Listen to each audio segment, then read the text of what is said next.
So, recently a member of the Discord brought up the topic of balance with the current passives in the game, and as this is something I've often talked about myself, I decided to give my input on how I would balance them. And to my surprise, most of my suggestions I made didn't resonate with people. I tried to defend my points in the chat, but with only being able to type so fast, it wasn't a very clear debate, so I decided to make this video. We have 5 categories here. First one is S tier, meaning that these are the best of the best and could and sometimes should always be used. Next we have A tier, meaning these passives are strong with little downsides, but there are some cases where you wouldn't want it. Next is B tier, these passives are good, but they have some obvious downsides. C tier, these passives could maybe be good, but are most likely niche. And the last one, D tier.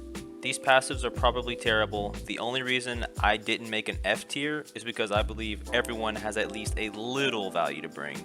On to passives. First up, Vital Discipline. Easy S. There is no downsides to getting an additional 6 points of health. This allows you to make more mistakes in a match, also allowing you to make more risky / high value plays. Next we have Thickened Skin. This one was hard for me to rank as I believe it's B tier, but I could see the argument for A tier. But with the parry system being in the game, I feel as though players should practice becoming more proficient at parrying rather than being able to soak up more damage and being a punching bag.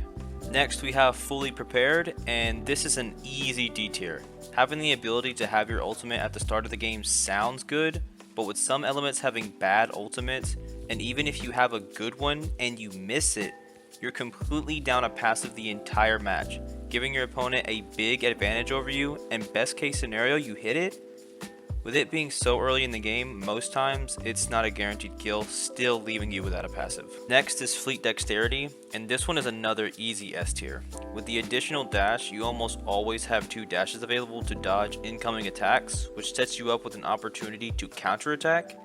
And honestly, I could talk about how good this passive is for hours, but in short, it gives you a lot of versatility and has no downsides. Regenerative Charge. This one is S tier. I know I said the Fully Prepared is terrible, but the reason this passive is so good is because even if you miss your ultimate, in the hands of a skilled player, you could consistently get 2 ults per round, giving you an insane advantage over your opponent. And in those matchups where you and your opponent are evenly matched, this passive alone can win you rounds. Double-Edged. This passive is A tier. Now I could see the argument for S tier, but with the 20% reduced health, there are some cases where you wouldn't want to use this passive. Not much to say here. Having a 35% damage buff on everything all the time is obviously very good. Next is Vengeful Rage. I will put this in B tier.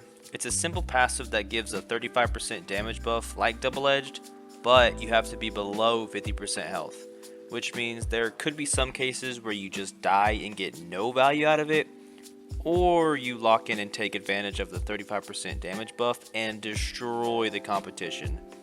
But with how inconsistent it is, it can be higher than B tier. Concentrated Fist is C tier, and simply put, it's a niche passive, used only for melee focused builds, so if you like punching stuff, this is for you. Other than that, you will never use this. Okay, that's it for the universal passives. Now we get into the controversial portion of the video, element exclusive passives. First up is Earth's Aerial Obliterator. It's a simple passive giving 50% damage to detached walls, and I will put this one in A tier, as technically it's a niche passive because when the game develops, I'm sure new techs and playstyles will be discovered, and you're not always going to want to use this passive. But as of right now, the ranged Earth style of play is very popular. Next one for Earth is Stone Stance, and again, I have to give this one A tier. It's a very solid option, giving you a bunch of stats with little drawbacks.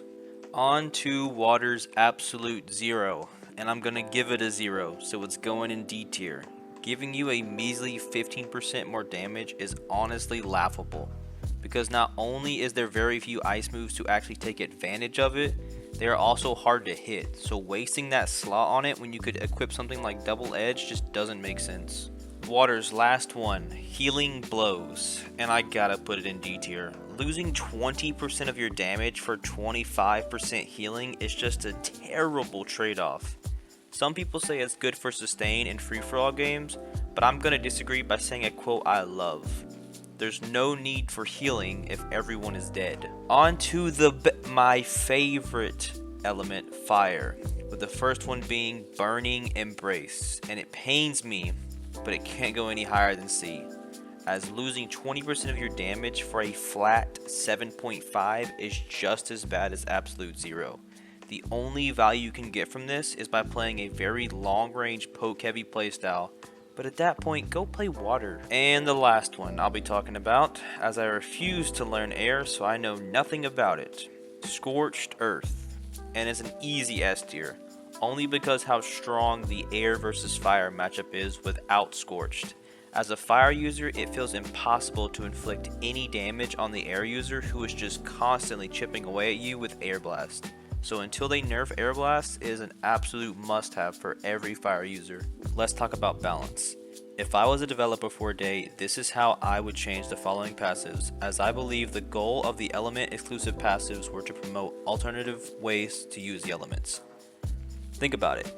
You start with 2 techniques, then slowly as you play, you level up and unlock the rest, and once you have acquired all the moves, you then get the passives. Because by that point, you would have developed some sort of playstyle for that element. So these element exclusive passives are there to enhance a particular playstyle. For example, Burning Embrace, you would equip this to play at a long range, poking and chipping away at your opponent's health. And for Scorched Earth, you would want to get in close and hit people with big explosions dealing burst damage. And as you can see, it wouldn't make sense to use both at the same time. First one is an easy one, Regenerative Charge. I would nerf it by 10% so that the people who use it can still get the 2 ults per round, but they have to work harder for it, making it feel more rewarding for the player and less frustrating for the enemy, as they have a bigger window to punish them before they get another ult. And with this change, there will be less overall moments for players to even get a second ult. The second one being Absolute Zero, as absolutely 0 players use this. The change I would do is to buff it by 20% so that the damage buff is more consistent with the rest of the passives, and what this would do is promote different ways of attacking for water players instead of relying on water assault and dagger sniping, and could even bring about a new meta. And the third one that desperately needs it is Burning Embrace. I would completely rework this by adding a negative 10% walk speed and dash speed nerf. But the trade-off would be every time you deal damage with fire, you would deal 10 points of damage over time. This would be to promote a more ranged style of play for fire players, while also not being oppressive as enemies can exploit their lower mobility to contest them. Fourth change would be a rework to Healing Blows, and the one I'm most excited for. I would add a 35% damage buff to the techniques Tentacle and Octopus, and when enemies are damaged by these techniques, you also heal for 25% of the damage dealt. This change would promote a more aggressive melee playstyle for water players so that they are not forced into the long-range water saw / dagger snipe playstyle, while also making Octopus a potential competitive technique as it sees little to no play, which is sad as it's very cool. And the final thing I would add is a new universal passive called Vampiric Bite, with a simple effect of healing for 25% of the damage dealt, as this game has no healing, which forces players to play very safe and take little risk to conserve what health they have left. If this was added, I believe it would introduce a more fast-paced, high-action meta, rather than the stale one we are currently in, which consists of spamming long-range, high-damaging attacks. But I'm done yapping. Feel free to debate me in the comments, and have a good one.